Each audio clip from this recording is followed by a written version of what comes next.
La madrugada del 1 de junio de 2025 cayó como un manto espeso sobre el departamento de Yoro. La tormenta no fue especialmente violenta, pero sí persistente. Un aguacero constante, apático, de esos que no anuncian rayos ni trueno, solo una presencia líquida que empapa los techos, los campos y los huesos. Leandro Salgado llegó al pueblo apenas unas horas después de que escampara, cuando el suelo aún era un pantano de lodo y las calles estaban adornadas con charcos que reflejaban un cielo plomizo. Con botas altas de goma y su mochila impermeable al hombro, descendió del viejo bus con el ceño fruncido y el alma enrarecida. Lo había llamado una obsesión más que una misión profesional. Su contacto local, una joven geóloga de la zona llamada Fabiola, lo esperaba en la pequeña terminal bajo un alero corroído. Al verlo, no sonrió. «Llegaste justo a tiempo», dijo, sin dar la bienvenida. «Esta madrugada llovieron peces». Leandro asintió en silencio. Lo esperaba, pero algo en el tono de Fabiola lo inquietó. Era como si, en vez de informarlo, estuviera advirtiéndolo. Caminaron hasta el primer sitio de observación, un campo detrás de la iglesia antigua del pueblo. Bajo los rayos tenues de un sol aún escondido, el lugar parecía un campo de batalla cubierto de diminutos cuerpos. Decenas de peces plateados, aún húmedos, yacían sobre la tierra mojada, algunos agitando débilmente las agallas, otros completamente inmóviles. Pero había algo extraño, sus cuerpos eran opacos, más pálidos que de costumbre. Leandro se agachó y examinó uno. ¿Los ves?, preguntó Fabiola. No deberían estar así. Los ojos del pez eran blancos por completo, como cubiertos por una película lechosa. Pero no era ceguera natural ni descomposición, incluso los peces que aún se movían tenían ese velo, como si no pertenecieran a este entorno. «Parece tejido muerto», murmuró Leandro. «O tejido que no nació aquí», agregó ella, bajando la voz. Los voluntarios del pueblo comenzaron a llegar con baldes, intentando recoger los peces antes de que se pudrieran, pero los ancianos los detenían. Una mujer mayor, envuelta en un chal empapado, extendió su bastón entre los jóvenes y el lodo. «No los toquen», exclamó. «Este año no son los de siempre los que bajaron». Leandro la miró con curiosidad. La mujer tenía los ojos muy abiertos y la piel cuarteada por la edad. Sus palabras se esparcieron entre los presentes como una ráfaga fría. «¿Qué quiere decir, señora?». Ella no respondió. Se limitó a mirar el cielo gris, luego al suelo, y murmuró una oración apenas audible. Otro anciano, un hombre encorvado con sombrero de palma, se acercó con paso tembloroso. «No es lluvia, hijo. Es otra cosa lo que cae cuando se abre el cielo. No siempre viene con trueno. A veces solo baja en silencio». Esa noche, en su hospedaje, Leandro revisó archivos de fenómenos anteriores. El patrón era consistente, siempre entre mayo y junio, durante tormentas específicas, los peces aparecían. Pero hubo un caso, Yoro, 1968, que le llamó la atención. No estaba indexado en los registros nacionales, pero un periódico viejo escaneado hablaba de una lluvia negra, en la que, además de peces, aparecieron restos orgánicos no identificados. Hubo enfermedades inexplicables ese año, y se evacuó una aldea entera. Sin embargo, ninguna autoridad dio seguimiento al fenómeno. Los archivos posteriores estaban extraviados. Intrigado, Leandro pidió permiso para examinar una serie de campos cercanos a un arroyo seco donde, según algunos lugareños, los peces también habían caído. Acompañado de Fabiola, caminó hasta el sitio con un dron cartográfico y una lámpara UV. Allí encontró lo más inquietante del día. En la tierra húmeda, entre las marcas de aletas y charcos, había algo grabado. No eran huellas humanas, ni de animales conocidos. Eran formas curvas, como espirales entrelazadas con triángulos y líneas ondulantes, impresas como si el lodo mismo hubiera querido hablar. ¿Eso es una huella?, preguntó Fabiola, retrocediendo. No.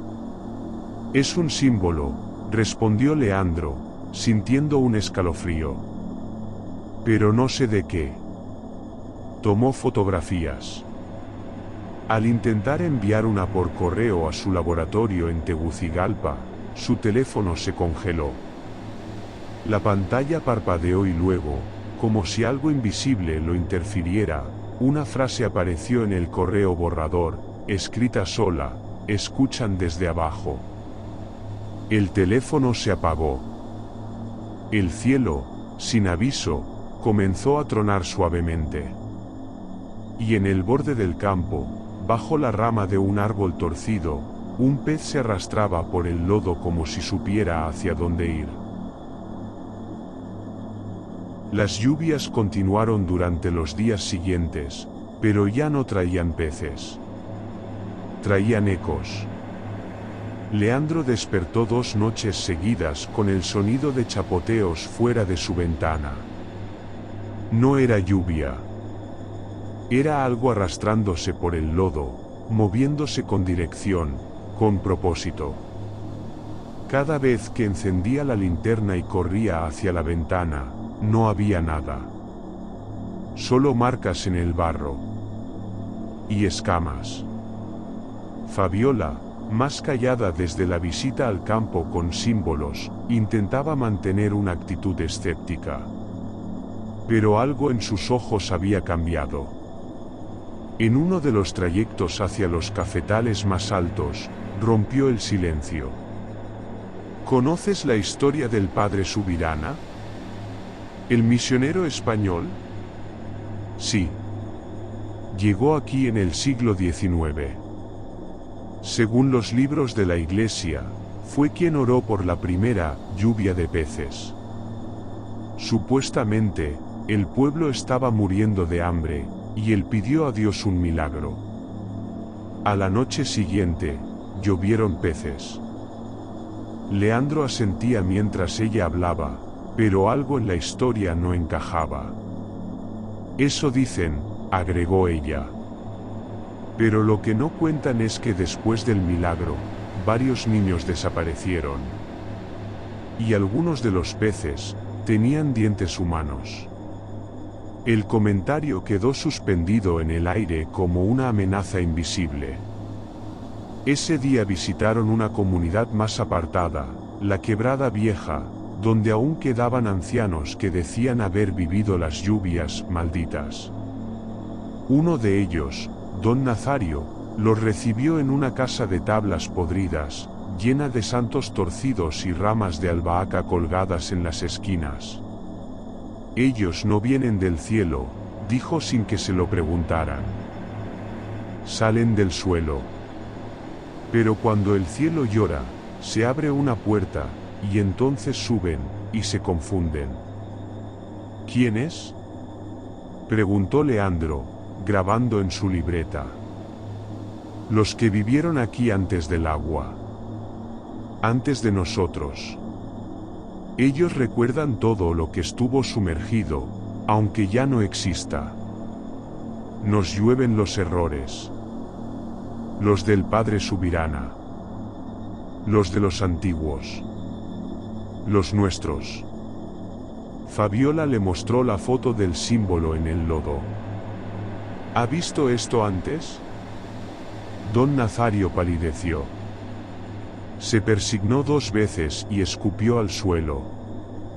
Ese no es símbolo humano. Es lengua vieja.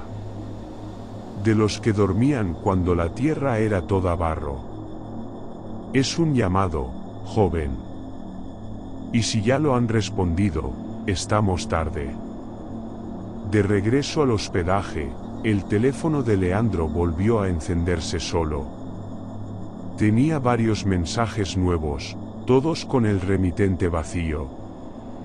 Uno tras otro mostraba la misma imagen, un pez de lodo con ojos blancos y una abertura vertical en la frente, como un párpado adicional, o algo que esperaba abrirse. Esa noche, la lluvia volvió, pero no olía a tierra mojada. Olía a mar. A sal rancia. A cadáver viejo. Y entonces ocurrió algo más. El río Yoro, que llevaba semanas casi seco, creció violentamente en pocas horas. Un grupo de niños que jugaba en sus márgenes desapareció. Solo encontraron una sandalia flotando, y un grupo de peces muertos dispuestos en círculo, como si hubieran sido colocados a mano. Fabiola recibió una llamada en plena madrugada. Uno de sus colegas geólogos, que estudiaba las cavernas subterráneas cerca del Negrito, había desaparecido. Según sus mensajes previos, había encontrado una grieta en la tierra, una hendidura recién formada que exhalaba vapor salado y tenía marcas similares a las del símbolo en el campo. Se están abriendo, Leandro, dijo Fabiola, temblando. ¿Qué? Ella bajó la voz, como si temiera que algo los escuchara. Las bocas. Las puertas. Lo que sea que haya abajo, quiere salir. Y el agua es su manera de hablar. En ese momento, un estallido de relámpago iluminó el cielo. Y en el reflejo del vidrio de la ventana, Leandro vio algo detrás de él. No era humano. No del todo. Pero tenía forma, estaba empapado y lo miraba con los ojos blancos de los peces que llovieron esa mañana. Cuando volteó, no había nadie. Solo un pequeño charco que no se evaporó en todo el día siguiente. Yoro había cambiado. No era solo el olor persistente a humedad o las lluvias impredecibles que ya no traían peces sino siluetas arrastradas por la corriente, deformes, incompletas, con partes que jamás pertenecieron al reino animal conocido. Era la manera en que el suelo parecía respirar por momentos, como si algo debajo se expandiera con la humedad. Era la manera en que el tiempo parecía olvidarse de avanzar, relojes detenidos, sombras que no coincidían con sus objetos. Fabiola dormía poco. En sus libretas aparecían dibujos que no recordaba haber hecho, estructuras curvas, formas espiraladas, figuras que parecían templos invertidos hundidos en barro. Leandro comenzó a soñar con agua. No una corriente superficial, sino una presión gigantesca, millones de toneladas sobre su cuerpo, mientras descendía lentamente, como si lo arrastraran hacia un lecho marino sin fondo. Y en esa oscuridad, algo abría los ojos. Tras la desaparición del geólogo, Fabiola consiguió acceso a las cuevas que él exploraba. Fueron acompañados por 2 soldados locales, más por protocolo que por seguridad real. La entrada a la caverna era estrecha, pero más abajo, el túnel se abría a una cripta natural de proporciones imposibles. No parecía excavada por agua ni por manos humanas, sino por algo más antiguo que ambos. Esto no es geología, susurró Fabiola. Es arquitectura. El suelo estaba cubierto de limo, pero en las paredes se veían hendiduras, inscripciones en espiral, y lo más perturbador, nichos perfectamente tallados, cada uno del tamaño de un ser humano acurrucado en posición fetal. Algunos estaban vacíos. Otros no. Uno de los soldados vomitó cuando encontraron un cuerpo parcialmente disuelto en uno de los nichos. No estaba momificado ni putrefacto. Parecía estar en proceso de formación. «Esto está vivo», dijo Fabiola, pálida. «Oh, lo estuvo hace poco». Leandro notó que la humedad del ambiente era casi líquida, como si el aire en sí mismo estuviera compuesto por microscópicas partículas de mar. Su linterna falló. La luz tembló y, por un segundo, vio movimiento entre los nichos, como si algo se deslizara de uno a otro, buscando un huésped. «Tenemos que salir». Pero cuando intentaron regresar, el pasaje que habían usado estaba completamente anegado. El agua había subido en minutos, y el camino era ahora un canal subterráneo con corrientes heladas y oscuras. «Esto no es agua de lluvia», dijo uno de los soldados. «Esto viene de abajo». Mientras buscaban otra salida, encontraron una cámara secundaria. En el centro, una figura monolítica, una piedra negra cubierta de limo, con una abertura vertical y húmeda en la parte superior. Una abertura que pulsaba, como si respirara. Leandro no pudo evitar acercarse. Algo en su mente le susurraba que eso no era una piedra.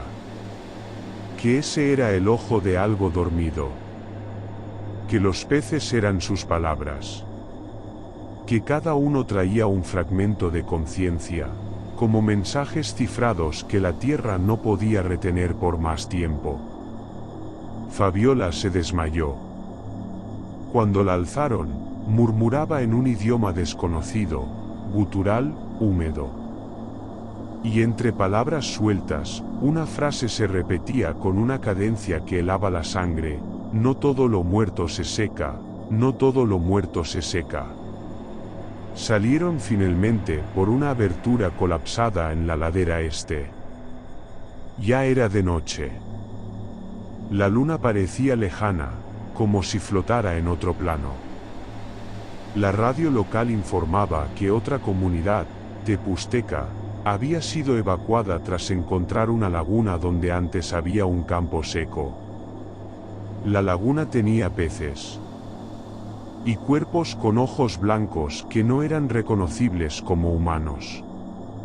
Leandro, en un intento por comprender, revisó los vídeos grabados en la cueva.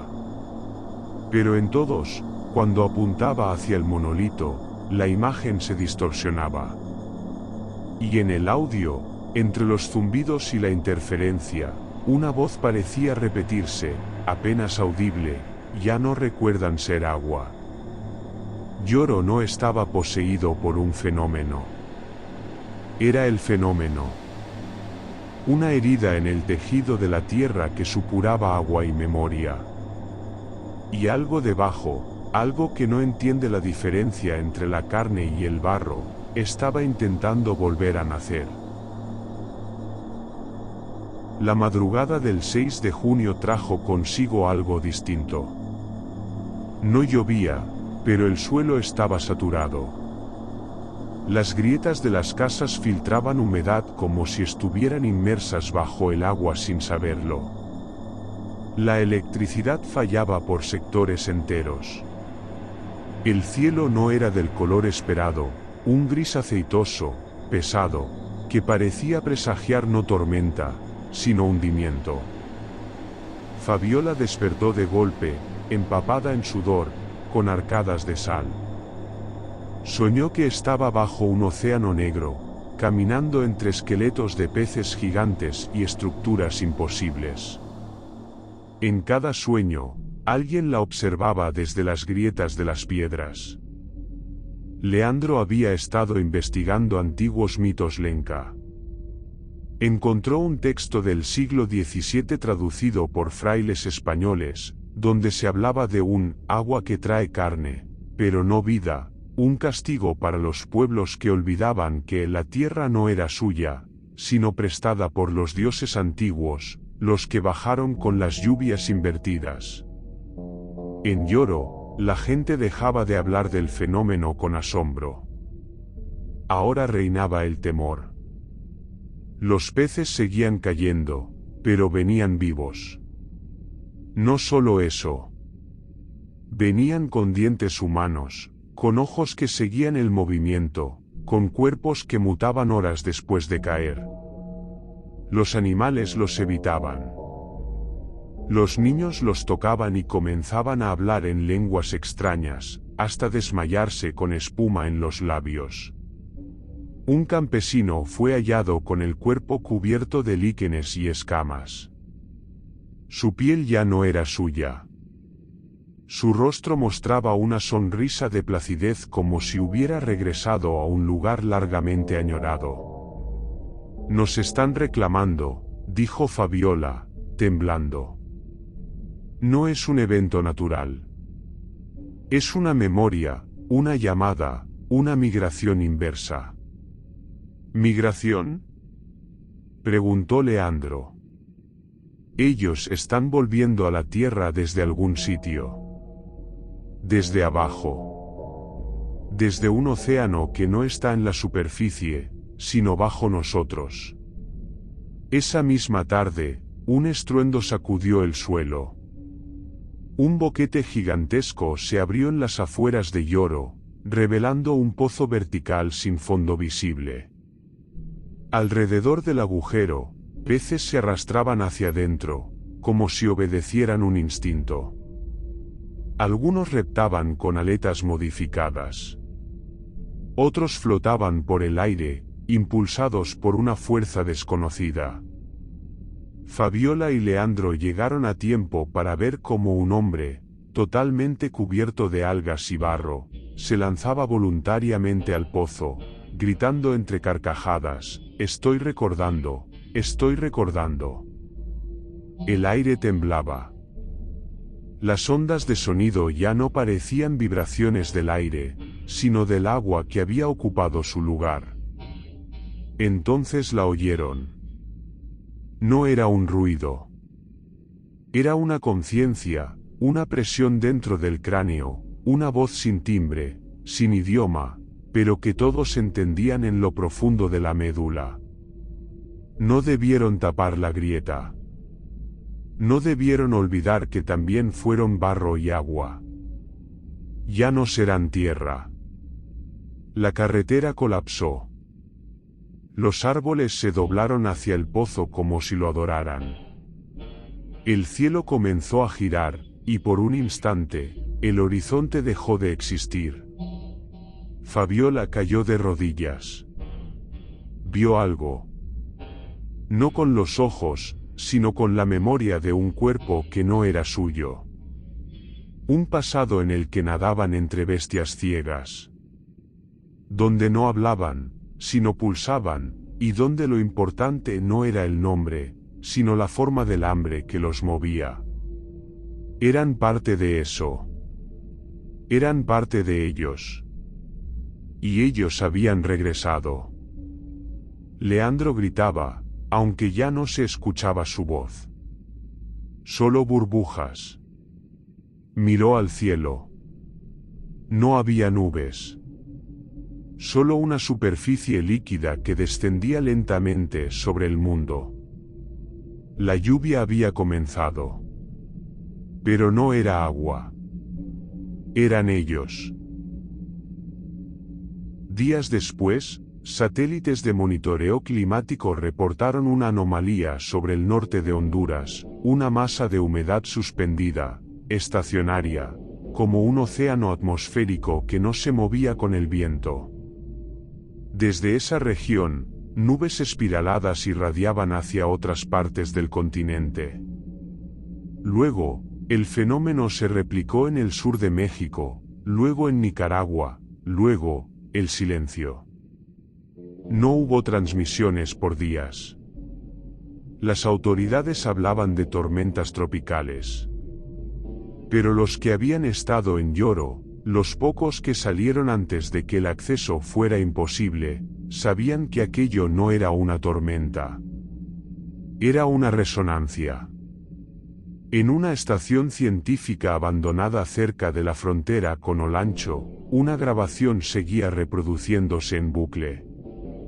Era un mensaje automático de Fabiola, codificado por el sistema de emergencia de campo, enviado minutos antes de que todo se apagara. La señal era débil, distorsionada, con la voz temblorosa, casi llorando, y no parecía dirigida a los humanos. Ya están despiertos. Ya no quieren flotar solos. Ya no recordamos qué forma teníamos antes del barro. ¿Nos dejarán volver? ¿Seremos agua otra vez? Luego, una imagen, vídeo corrupto que muestra el cielo de Yoro partido como un vidrio sumergido, del cual no caen gotas, sino formas serpenteantes, fosforescentes, que ondulan en cámara lenta mientras descienden sobre casas vacías. Y en el último segundo, un rostro. O lo que podría serlo. Una boca sin labios, una hendidura vertical en medio de una superficie húmeda, que se curva en algo parecido a una sonrisa. Y luego oscuridad.